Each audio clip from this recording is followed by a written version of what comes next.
Welcome to these deep dive listeners. Today we're going to be looking at The Book Thief by Markus Zusak.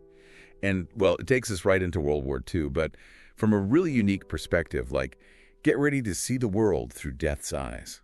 Yeah, and it's interesting, right? You've got Death, this figure who we usually associate with, the end, being so captivated by color. It's true. It's like Zusak is playing with this paradox a little bit.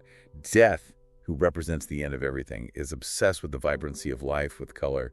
What do you think he's getting at there? I think it's brilliant. I mean, it makes us think about our own mortality, right? Colors represent life, they represent vitality, and even death can't help but be drawn to that. It's particularly poignant when you think about the setting of the story, the backdrop of war and loss on such a massive scale. Zusak makes Death's observations about humanity all the more powerful because of it. I see what you mean, but it's also kind of darkly funny, don't you think? Death, taking a vacation in increments, in colors, like he's, clocking out for a margarita on a beach somewhere. Yeah. It makes the story strangely bearable, even though, like you said, it's set against this backdrop of war and destruction.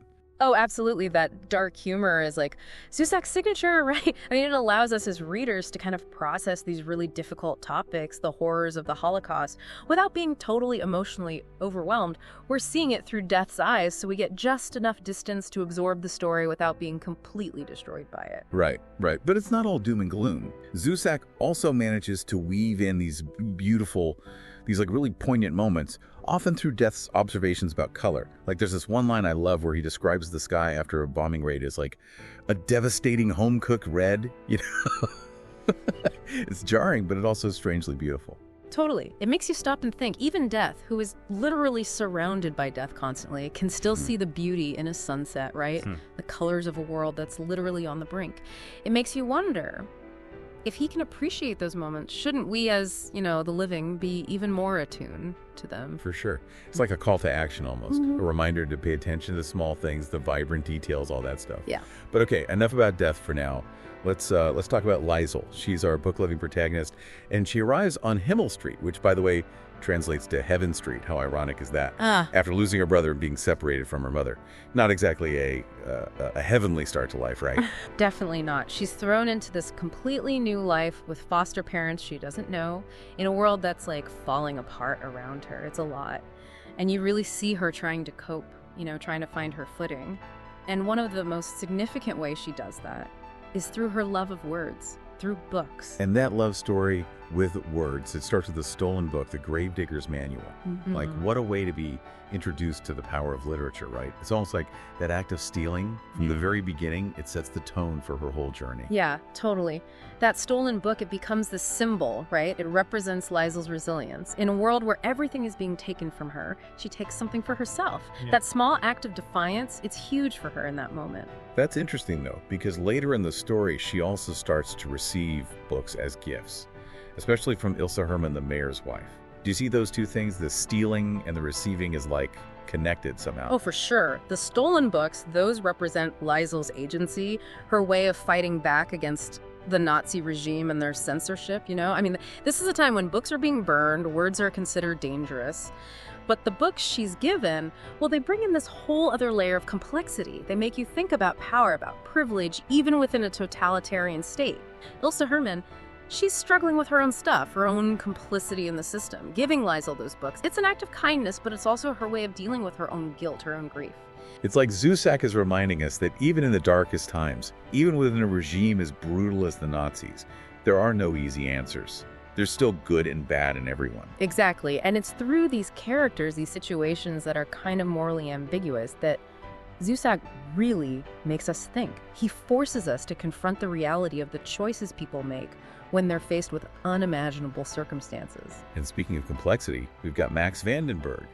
This young Jewish man shows up on Himmel Street looking for refuge, and he ends up in the Huberman's basement. And get this, he's carrying Mein Kampf. Talk about irony, right? Right. It's incredible. Zusak is so good at that kind of thing. Using Mein Kampf, like the book that defines Nazi ideology, as Max's shield, his ticket to survival. It's just, wow, like that really hammers home the absurdity of the situation. A Jewish man has to hide inside the very book that's fueling the hatred against his people. It really makes you think. And then there's Hans Huberman, Liesel's foster father. He's the one who says, yes, we'll hide you. He puts his whole family at risk for Max. And why? Because Max's father, he did Hans a favor during World War I. It's like this karmic echo or something. It really shows you how far-reaching our actions can be, the way kindness, or cruelty for that matter, can ripple through time, especially in wartime.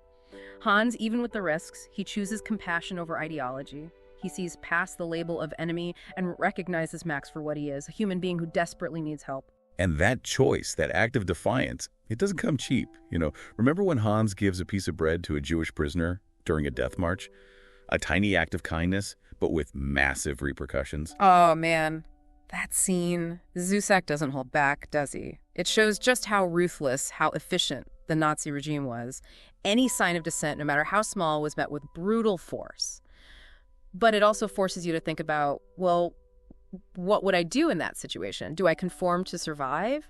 Or do I stand by my conscience and risk it all? He really puts us right there with the characters. And then there are all these small acts of rebellion that start to pop up like sparks in the darkness. Liesel and her friend Rudy, they're always getting into some kind of trouble. Stealing food, messing with Nazi symbols. It's amazing how Zusak takes these seemingly insignificant acts and makes them feel so significant. Stealing a few potatoes becomes a way to fight back against starvation. Painting over a swastika becomes this bold statement that their spirits haven't been broken. And Rudy, with his whole, idolization of Jesse Owens, that's got to be some kind of subtle rebellion too, right? I mean, this Black American athlete in a world obsessed with the whole Aryan ideal. Absolutely. It's this implicit challenge to Nazi ideologies, like Rudy saying, no, you don't get to tell me who my heroes are. So powerful. But as the war goes on, things get worse, right? The bombing raids on Mulching, they intensify, and the war literally comes crashing down on Himmel Street. It's during those terrifying air raids that Liesel finds peace, of all things, in words. She reads out loud to Max in the basement, and their shared love of stories, it becomes this shelter from the storm raging above them. It's one of the most incredible things about this book. Zusak shows us how, even in the middle of unimaginable horror, the human spirit craves connection. It seeks out comfort, escape even, and we find it in stories. Remember the snowman they build in the basement? This fragile thing made from stolen snow. It becomes this symbol of hope, even as everything around them is falling apart. It's such a powerful image. It speaks to something we all crave, right? Beauty, hope, even when everything seems dark. It's like this tiny little flame flickering in the darkness. But it is fragile.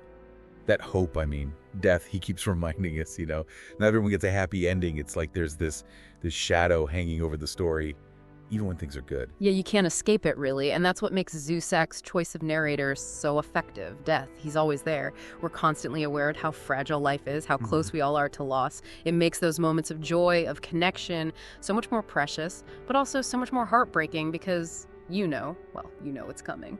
And what's coming is that bombing raid on Himmel Street. Well, it changes everything. Liesel survives, but so many people she loves, they don't. It's hard to read. It's brutal, for sure. But even in the face of all that loss, Zusak shows us how powerful stories can be. Their ability to heal, to keep memory alive. And Liesel, who started her journey, remember, by stealing words, she ends up writing her own story. And get this, she uses Max's copy of Mein Kampf, the one he illustrated in the basement. Whoa, she writes on the pages of Mein Kampf. That's intense. Right. It's this incredibly powerful act. The book that represents so much hatred, so much destruction, Liesel turns it into something else entirely. A vessel for her own story, her own truth. And ultimately, it's that act, the act of writing, that saves her. Wow. That gives me chills. And then, of course, there's that moment, the one where death finds Liesel's story years later. It just proves how powerful words are, don't you think? That even when we're gone, the stories we tell, the words we leave behind, they have this power to transcend time, to connect us to each other across generations. It's like Zusak is saying, not even death himself can erase a story. Not really. Not if it's told well enough. It's kind of the ultimate message of hope, isn't it? Even when faced with death, war, all the terrible things in the world, the human spirit, that spark in us that allows us to create, to connect through stories, through words, that's what endures. I think so. The Book Thief, at its heart, it's a testament to that resilience. It reminds us that even in the darkest times, there's always something worth fighting for, something worth living for, something worth sharing. And sometimes, that's something. It's a story. So next time you open a book, think about Liesel. Remember how powerful words can be. Their ability to transport us, to connect us, and to remind us what really matters. Thanks for joining us for this deep dive, and until next time, keep seeking out those stories, the ones that remind us why life is worth living. Thank you for watching. If you like this video, please hit the like button and subscribe the channel. Please share your feedbacks and thoughts through comments.